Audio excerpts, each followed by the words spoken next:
আমার বাসার কাজের মেয়েটি প্রতিদিন সোফায় ঘুমাতো আর গভীর রাতে চিৎকার করত। আমি তো আমার রুম থেকে শুনতে পেতাম, কিন্তু কাজের মেয়েটির সকালে স্বাভাবিক হয়ে যেত। আমি পরদিন রাতে আবার সেই চিৎকার শুনতে পেতাম। আমি অবাক হতাম সেই শব্দ শুনে। তারপর কিছুদিন পর জানতে পারলাম কাজের মেয়েটি মা হতে চলেছে। আমি সেই রহস্য জানার জন্য কাজের মেয়েকে বললাম, আজ তুই আর রুমা আমি তো সোফায় ঘুমাব। তারপর রাত যখন 2টা বাজে তখন আমার সাথে যা ঘটল তা শুনলে তোমরা ঠিক থাকতে পারবে না। তাহলে আসল ঘটনাটি খুলে বলি। আমি শারমিন, বয়স আমার 24 বছর। আপনারা প্রায় সবাই আমাকে খুব ভালো করেই চেনেন এতদিনে। আমি আমার বেশ কিছু ঘটনা আপনাদের সাথে শেয়ার করেছি এর আগে। আজ বলব কিছুদিন আগে এক রোজার ঈদের রাতের কথা। আমার ড্রাইভারের নাম শাহিদ, বয়স 40 বছরের মতো হবে। প্রায় 2 বছর ধরে ও আমাদের গাড়ি চালিয়ে আসছে। ওরা আর চালচলন একটু ভালো করে দেখলে যে কেউই বুঝে ফেলতে পারবে সে একটা খারাপ মানুষ।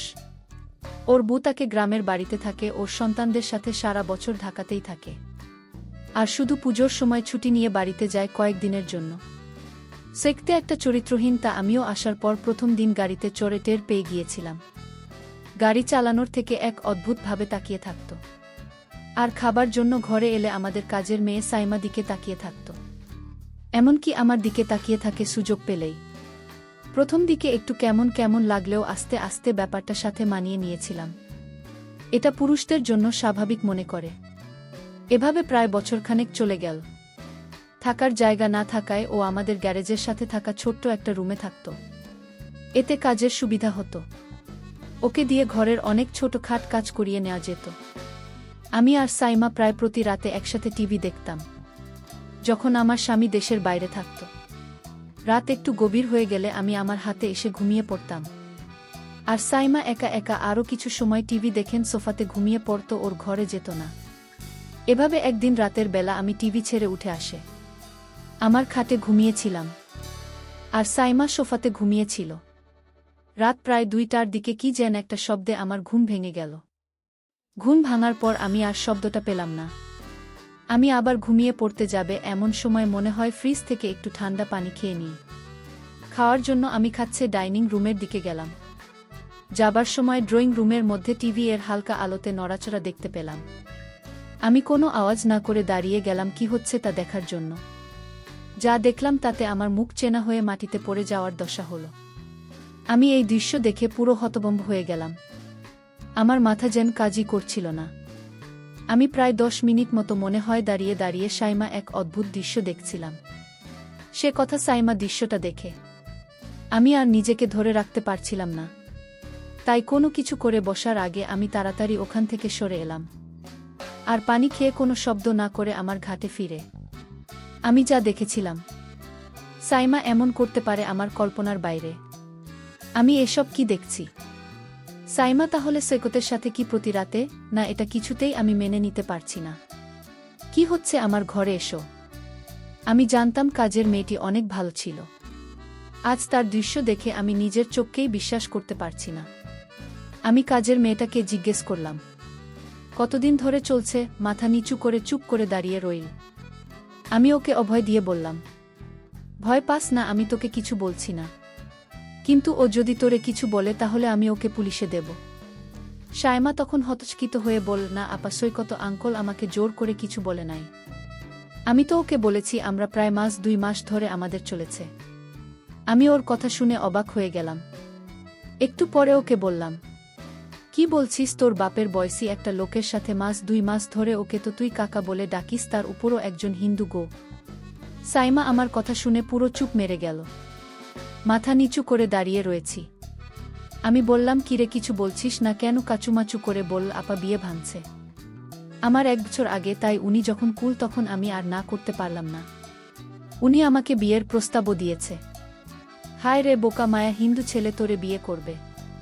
দয়া করে কাউকে কিছু বললে না পা। আর বোনার আপনার বাসার কাছ থেকে বের করা দিয়ে না গিয়ে আমি বললাম, আচ্ছা, কিন্তু তোর একবারও মনে হলো না যে তুই একটা হিন্দু লোকের সাথে? উত্তরে সাইমা বলল, আপা উনি হিন্দু হলে কি হবে? ওনার আচরণ অনেক ভালো। উনি মুসলমানের চেয়ে অনেক ভালো। আমি কত মুসলমান দেখেছি, কিন্তু ওনার মতো আমি কাউকে দেখিনি। যে উনি একজন হিন্দু তার শুধু নামে মাত্রই আমি ওর কথা শুনে পুরোপুরি চুপ হয়ে গেলাম। আর কিছু না বলে আমি ওখান থেকে চলে এলাম। এভাবেই চলছিল ওদের। আমি মাঝখানে আরও অনেকবার ওদেরকে ড্রয়িং রুমের সোফায় দেখেছি একসাথে বসে গল্প করতে, আমি আর বাধা দেননি। সাইমার কথা চিন্তা করে এখন আসি মূল ঘটনায়। সেদিন রাতে আমি আর সাইমার অন্যান্য রাতের মতো ড্রয়িং রুমে বসে টিভি দেখছিলাম। রাত প্রায় 1-2টা বাজে। তার দিকে সাইমা আমাকে জিজ্ঞেস করল আমি ঘুমাতে যাব কিনা। আমি না বললেও বলো, সারাদিন বাড়ির কাজের চাপেও খুব ক্লান্ত, ওর রুমে ঘুমাতে চলে যাচ্ছে। এই বলে ও চলে গেল ঘুমাতে। আমি সোফাতে শুয়ে টিভি দেখতে লাগলাম। প্রায় আধা ঘন্টা টিভি দেখার পর আমার খুব ঘুম আসতে লাগল, কিন্তু আমি টিভি ছেড়ে বেডরুমে গেলাম না। টিভি দেখতে দেখতে আমি সোফাতে শুয়ে ঘুম ঘুম চোখে টিভি দেখতে লাগলাম। কিছুক্ষণের মধ্যেই ঘুমিয়ে গেলাম। রাত হয়তো তখন 2টা হবে। হঠাৎ একটা শব্দের কারণে আমার ঘুম ভেঙে গেল। ঘুম ভাঙার পর আমার কয়েক মুহূর্ত সময় লাগল। পুরোপুরি সম্বিত ফিরে পাবার পর আমি বুঝতে পারলাম কি ঘটতে যাচ্ছে। আমি ঘুমের ভান ধরে ঘুমিয়ে রইলাম। আমি বুঝতে লাগলাম দেখি কি হয়। সৈকত যখন আমার সোফাতে সাইমা ভেবে আসলো। এরপর লোকটা বলে উঠল, কিরে সাইমা, এমন করিস না। আজকে কি হলো? আমার সাথে কোনো কথা বলছিস না যে? তুই কি আমার সাথে রাগ করেছিস? আমি গলার আওয়াজ শুনেই বুঝতে পারলাম যে লোকটা আর কেউ নয়, আমাদের ড্রাইভার 6। আমাকে ভুলে সাইমা মনে করে এখানে চলে আসছে। সৈকত বল, কি রে সাইমা, আজ তোর কি হয়েছে? কোনো কথা বলছিস না কেন? কি রে, চিল্লা ম্যাডাম হয়ে ওঠায় ফেলবি নাকি? আমি বুঝতে পারলাম যে ওকে কিছু না বললেও এখান থেকে যাবে না। আমি তাকে কিছু না বলে তার আসল রহস্যটা বুঝতে জানতে লাগলাম। কিছুক্ষণ পর সে আমাকে বলল, কিরে আজকে কি হয়েছে তোর? এরকম করছিস কেন? আমি উত্তরে বললাম, সৈকত, আমি সাইমা না, তোমার ম্যাডাম। সাইমা ওর ঘরে ঘুমোচ্ছে একটু। আমি বুঝতে পারলাম আমার কথা শুনে হতভম্ব হয়ে গেছে। সরি ম্যাডাম, আমার ভুল হয়ে গেছে। সব সময় তো এখানে সাইমা ঘুমায় না, দেখা ভুল কইরা আমি এখানে চলে আসছি। দয়া করা স্যারকে বললেন না। ম্যাডাম, আমার চাকরিটা চলে যায়। আমিও আর কিছু বলার মতো খুঁজে পেলাম না। বুঝতে পারলাম ইচ্ছা করে কিছু, কারণ সাইমা ইস্তফাতে ঘুমায় টিভি দেখার পর। আমার এখানে থাকার কথা না। তাই আর কিছু না পেয়ে আমি বললাম, আচ্ছা ঠিক আছে, আমি তোমার স্যারকে বলবো না। গিয়েও বল, ম্যাডাম আপনি আমাকে বাঁচাইলেন। কি বইলা যে আপনাকে ধন্যবাদ দিব, বুঝতেছি না কি। আমি উত্তরে বললাম, ধন্যবাদ দিতে হবে না, এটা একটা ভুলের কারণে হয়েছে। কিন্তু এখন বল, আমি এখানেই থাকব নাকি আমাকে উঠে যেতে হবে? ও একটু ভয় পেয়ে গেল আমার কথা শুনে। বল, সরি ম্যাডাম, ভুল হয়ে গেছে, এই তো আমি এটা যাইতেছি। আমি বললাম, ঠিক আছে, তুমি তো যাবে, তার আগে আমার একটা কথা শুনে যাও। তুমি আজ যা করলে আমি তোমাকেই বাড়ি থেকে বের করে দিব। কারণ এমন লুকিয়ে লুকিয়ে বাড়িতে যা করছো তা কিন্তু মোটেও ঠিক নয়। আমি কিছু শর্ত দেব। যদি শর্ত মেনে নিতে পারো তাহলে তুমি বাড়িতে তোমার চাকরিটা টিকে থাকবে।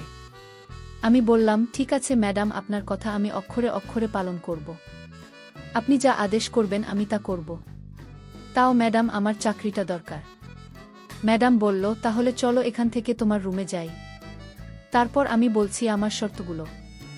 চল তোমার রুমে যাওয়া যাক। আমরা আস্তে আস্তে গ্যারাজের দিকে এগুতে লাগলাম। কিছুক্ষণ পর আমি আসছি কত গ্যারেজের পাশে ওর রুমে পৌঁছে গেলাম। আমি আগে কখনো রুমে ঢুকিনি। রুমটা খুব একটা বড় নয়। এক কোণায় একটা সিঙ্গল খাট রুমের বেশিরভাগ জায়গা দখল করে রেখেছে। ছোট্ট একটা টেবিলের উপরে ছোট্ট একটা টিভি আর কয়েকটা মূর্তি। খাটের নিচে একটা ট্রাঙ্ক। হাঁটাচলা করার জন্য খুব সামান্যই জায়গা আছে রুমটাতে। বসার জন্য একটা চেয়ার নেই। আমি ওর ঘরে ঢোকার সাথে সাথে একটা দুর্গন্ধ পেলাম। আমার দম বন্ধ হয়ে আসতে লাগল। বেশ কষ্ট করে শ্বাস নিতে হচ্ছিল। আমার অবস্থা দেখেও বলল, এই তো ম্যাডাম, 2 মিনিটের মধ্যে ঠিক হয়ে যাবে। আমি ফ্যান সাড়া দিতেই কি এই বলে ও ফ্যান ছাড়ল। মিনিট 2 পরে আমি মোটামুটি ঠিক হয়ে গেলাম।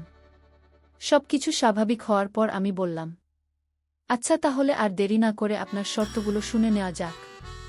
বলেন ম্যাডাম, বলেন আমার কি করতে হবে, নয়তো আমার যেতে অনেক দেরি হয়ে যাবে। আমি এর কথা শুনে হেসে বললাম, আমি আজ তোমাকে যা বলবো তোমার কিন্তু তাই করতে হবে। আমি বললাম, ঠিক আছে ম্যাডাম, আপনি বলুন। আমি তখন সৈকতকে বললাম, তুমি সাইমার সাথে যা করেছিলে আমিও তা করতে চাই। ম্যাডামের এমন কথা শুনে আমার গলা শুকিয়ে গেল। আমি ম্যাডামকে বললাম আমি এক গ্লাস ঠান্ডা পানি খেয়ে তারপর বলছি। সৈকত তখন এক গ্লাস ঠান্ডা পানি খেয়ে বল, ম্যাডাম আপনি যা বলেছেন তা কোনো দিন সম্ভব না। কারণ আপনি একজন বড়লোকের মেয়ে ম্যাডাম। আর আমি আপনার গাড়ির ড্রাইভার।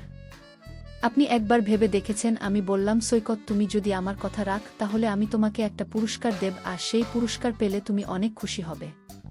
আমি আশা করছি। ম্যাডাম আপনার কথা কি আমি না রেখে পারবো? আপনি যা বলবেন তাই হবে। ম্যাডাম তখন বলল, তাহলে দেরি করছো কেন? যাও, আমি এখন যা বলবো তাই করো। তুমি প্রথমে ঘরের জানালাটা বন্ধ করে দিয়ে আসো। আমি ম্যাডামের কথা শুনে অবাক হয়ে গেলাম। আমি ম্যাডামকে বললাম, ম্যাডাম ঘরের জানালা খোলা রেখে কি বলা যায় না? ম্যাডাম তখন রাগ দেখিয়ে বলল, আমি যা বলছি তাই কর ও অতিরিক্ত কথা বলবেন না। আমি বাধ্য হয়ে ম্যাডামের কথায় ঘরের জানালা বন্ধ করলাম। এবার ম্যাডামকে বললাম, এখন কি করতে হবে? ম্যাডাম বল, যাও এবার দরজাটা বন্ধ করা। আমি ম্যাডামকে বললাম, ম্যাডাম কি বলছেন? আমি বললাম, একদম চুপ, তুমি আমাকে কথা দিয়েছ, আমি যা বলি তা তুমি পালন করবে, তাহলে তুমি এখন এরকম আমতা আমতা করছো কেন? আমি ম্যাডামের কথা রাখতে গিয়ে ঘরের দরজাটা লক করে দিলাম। আমি বললাম, ম্যাডাম এখন কি করতে হবে আদেশ করুন। ম্যাডাম ম্যাডাম বলল, এবার ঘরের লাইটটা নিভিয়ে দাও। আমি তখন সত্যি ভয় পেয়ে গেলাম। ম্যাডাম কি পাগল হয়ে গেছে নাকি? আমি বললাম, ম্যাডাম আমি পারবো না, আপনি গিয়ে লাইট বন্ধ করুন। ম্যাডাম বল, বেয়াদব, আমার মুখের উপর কথা বলিস তুই? আমি ম্যাডামের কথা শুনে বললাম, ম্যাডাম ঠিক আছে, আপনি রাগ করবেন না, আমি বন্ধ করছি। আমি তখন হেসে হেসে বললাম, সৈকত আমি জানি তুমি একজন ভালো মানুষ, আর তাই আমি তোমাকে একটা কথা বলবো। আর সেটা হলো, আমি চাই তুমি হিন্দু থেকে মুসলমান হয়ে যাও। যদি তুমি হিন্দু থেকে মুসলমান হও তাহলে তোমার সাইমাকে আমি তোমার সাথে দিয়ে দিব। আর সাইমা যেহেতু মুসলিম আর তাই তার বাবা এটা মেনে নেবে না। আমি ম্যাডামকে বললাম, ম্যাডাম কিন্তু। আমি বললাম, কোনো কিন্তু না, তুমি আমায় আগে কথা দিয়েছ আমার কথা রাখবে। আর তাছাড়া সাইমা মা হতে চলেছে, আর তাই তোমার এখন তাকে বিয়ে করতে হবে। আর তোমার ঘরে আমি আসার কারণ হচ্ছে আমি তোমাকে পরীক্ষা করেছিলাম তুমি ভালো না খারাপ। আসলে তুমি একজন ভালো মানুষ, তুমি আমার পরীক্ষায় পাশ করলে। সাইমা যা বলছে তাহলে তা সত্যি বলছে। আসলে তোমার মতো মানুষ খুব পাওয়া বড় কঠিন। আমি সাইমার সাথে তোমার বিয়ে দেওয়ার জন্যই তোমাকে এখানে নিয়ে এসেছি। সৈকত বলল, ম্যাডাম আপনার যা ভালো মনে হয় তাই করেন। প্রিয় বন্ধুরা, গল্পটি ভালো লাগলে অবশ্যই কমেন্ট করে জানাবেন। আর নিয়মিত এমন আলাদা স্বাদের গল্প শুনতে ভিডিওটিতে লাইক এবং চ্যানেলটিকে সাবস্ক্রাইব করে সাথেই থাকুন। আর হ্যাঁ, নোটিফিকেশন বেলটি অল করে রাখবেন, যাতে পরবর্তী গল্প সবার প্রথমে আপনাদের কাছে পৌঁছে যায়। ধন্যবাদ বন্ধুরা, ধন্যবাদ সবাইকে।